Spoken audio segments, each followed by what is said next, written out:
Every day, you throw away something your garden is desperately hungry for.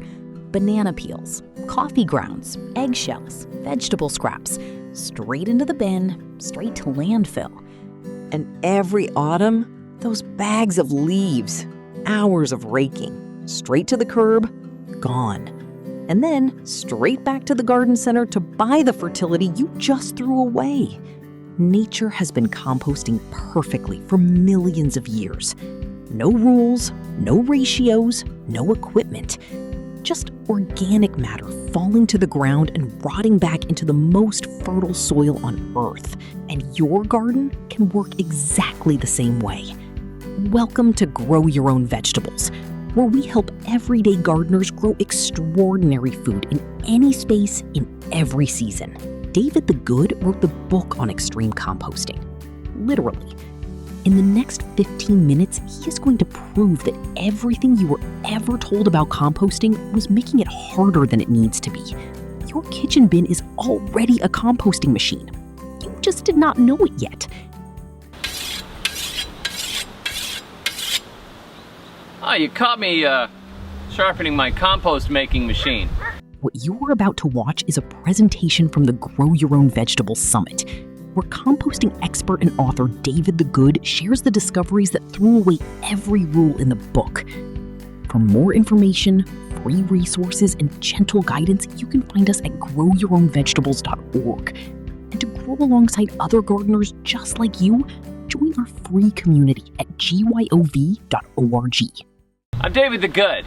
Today we're going to talk about super easy composting.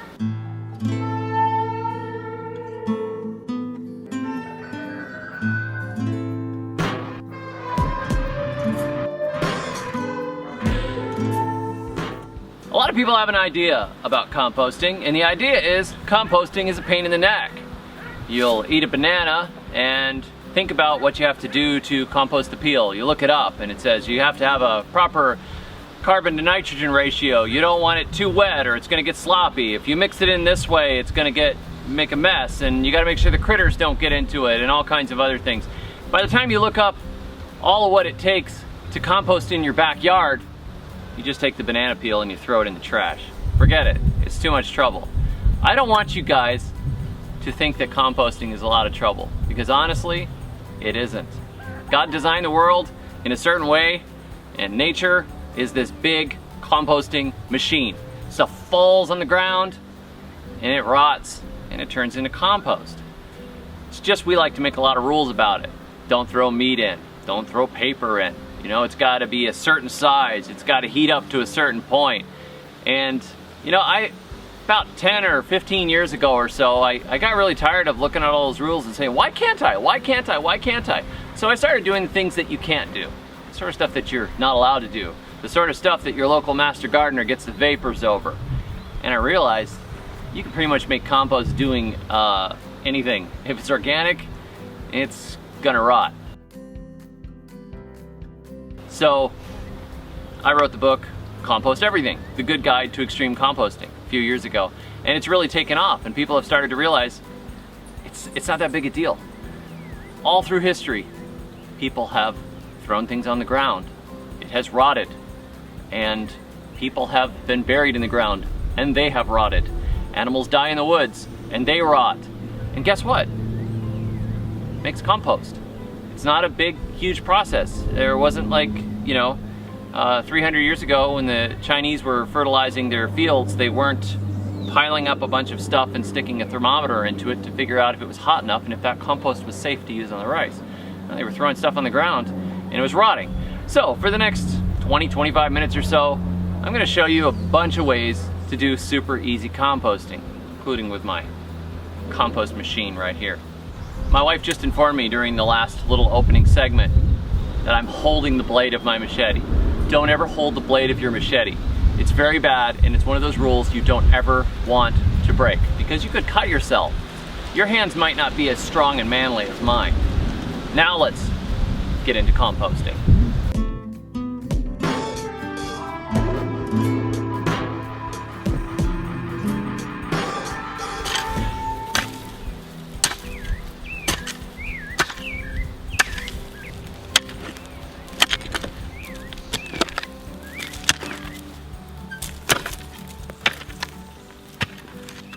Since I'm sure it's the most disturbing thing to many of you, I'm gonna start this video with showing you how to compost meat.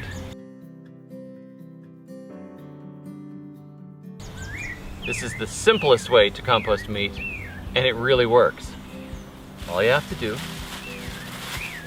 is dig through the freezer and find that old thing you thought you were going to turn into stock. In this case, it's left of a turkey. And you dig a hole and you throw it in the hole.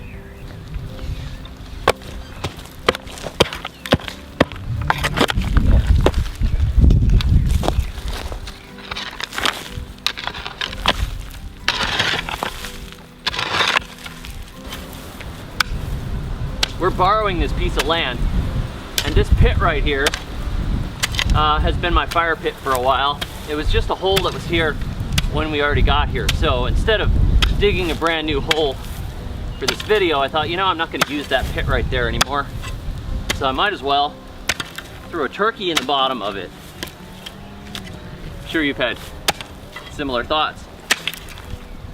Unused hole, stick a turkey in it. But this has got some ashes in it already, which is good. And now it's got a turkey carcass, which is great. Now for the final step here, once I manage to hack through enough of this clay. But burying a turkey is just the beginning. What David reveals next about the bags of leaves sitting by your road right now will make you genuinely angry about every autumn you wasted.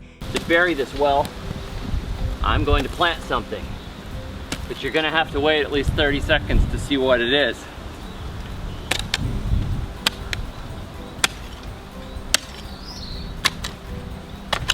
That is a flip-flop.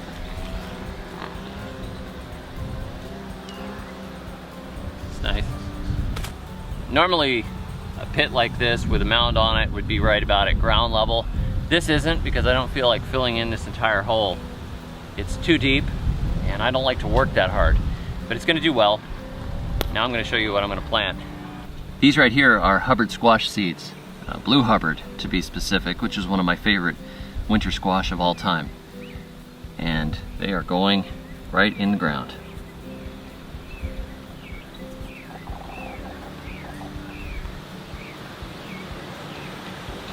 There we go.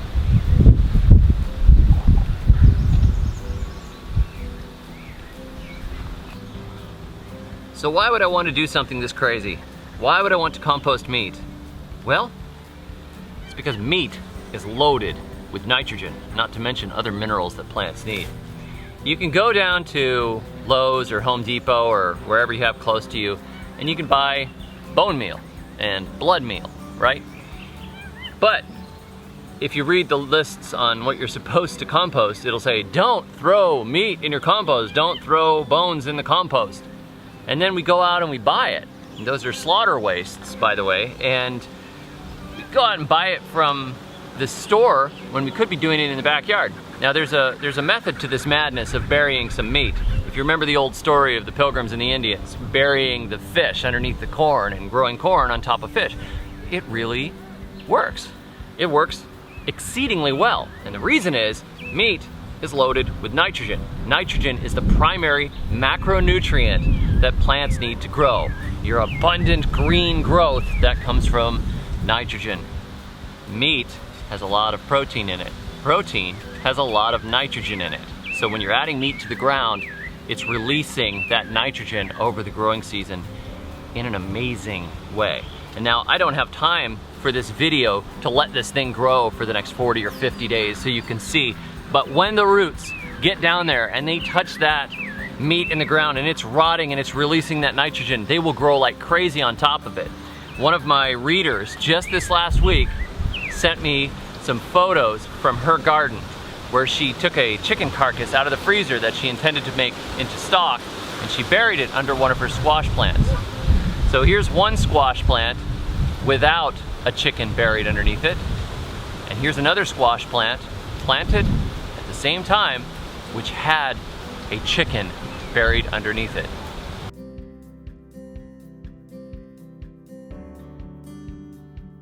Everything likes to eat chicken, even squash, and it works. And the point of burying it deep enough is to keep the animals from getting in and digging it up. If you bury it 2 to 3 feet deep, the roots will find it. There have been studies on roots. You know, if you yank up a squash vine, you get a little handful of roots and you say, wow, this thing is almost all vines and the roots are only this much. But the filaments of roots can actually go down to the microscopic level. Little tiny threads going down where you don't even see them. And they can reach 8 or more feet beneath the ground if the ground is loose enough. So if you've dug down 2 to 3 feet and you've buried some fish guts or a chicken carcass, or you know, heaven forbid your pet Fluffy dies, you can reincarnate Fluffy into squash or melons or whatever you want to plant on top. I'm sure that's not exactly theologically accurate, but you get the idea.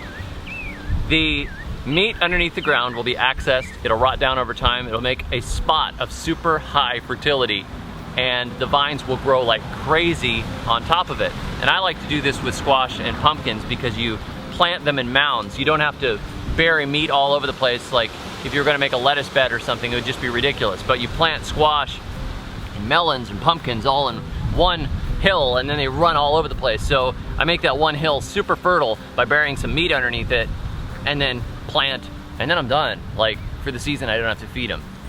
So that's why you would do it, and that's a super easy way to not throw the meat away. Why would you want to throw it in a landfill when you could turn it into pumpkins or something else? Recycle it back into the soil, and there's no waste. Not throwing it in a landfill. It's a fantastic thing to do. If you've got it, use it.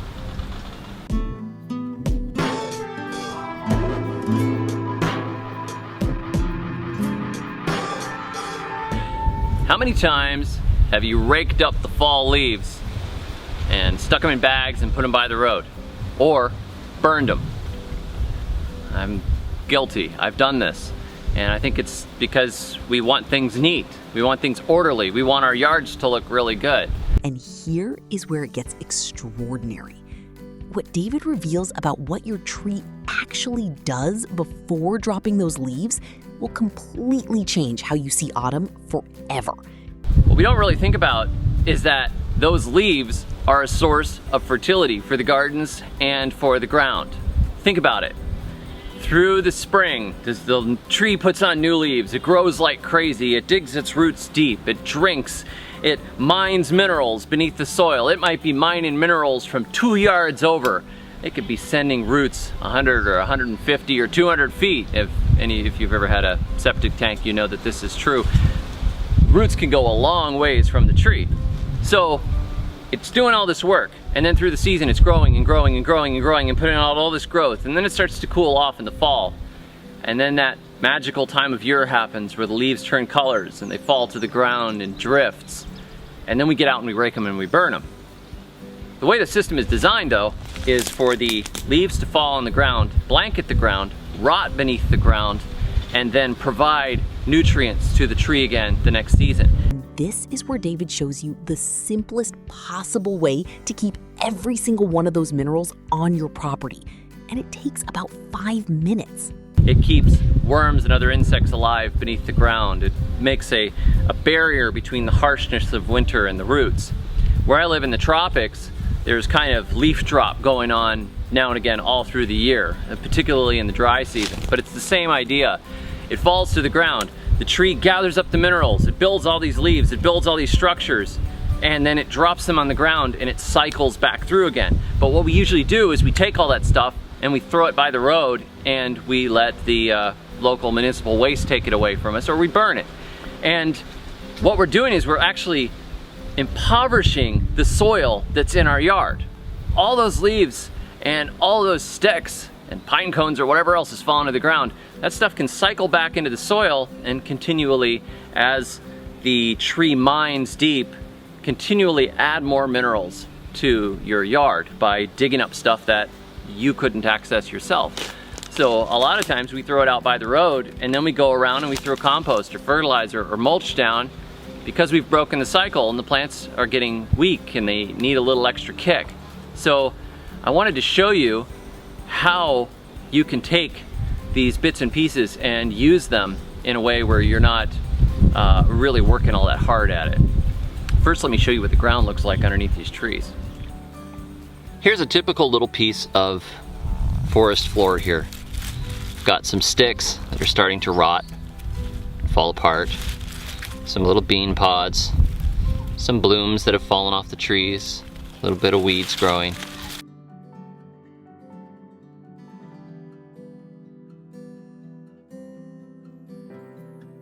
But if we go a little deeper, you can see that there's a lot down here. If you see, this is humus. This is alive. And not only that, it's really alive. Look at that. There's a millipede right there. And if you're familiar with how composting works, you know that a lot of the bugs come and break things up for you first. Here's a little snail. That's just a shell now. Snail is long dead, but its shell is going to rot into the soil. So we have got a primary decomposer here. He's chewing up the ground and leaving little manure, insect frass, which is one of the first steps here to things breaking down. So this is breaking down into the ground, and we all know that earthworms do this. There's another little insect right there. We all know that earthworms do this. They tear up the ground and they turn the soil. But look at this. This is compost. And this is just what happens when you let the leaves drop. Think about where you were at the start of this video. Throwing banana peels in the bin without a second thought, bagging leaves and putting them by the road, worried that composting was too complicated to bother with. Now look at what you know. That banana peel is nitrogen. Those leaves are minerals mined from 200 feet underground. That old meat in your freezer is the same thing gardeners pay for at the garden center. David the Good has spent years proving that your garden does not need complicated systems, expensive inputs, or perfect ratios. It just needs you to stop throwing its food away. You will never look at your kitchen bin the same way again. You are not the gardener who throws their fertility away anymore. You are the one who sees gold in a banana peel, who sees minerals in a fallen leaf, who understands that your kitchen and your garden are part of the same system and that nothing needs to leave. That is what knowing this does to a gardener.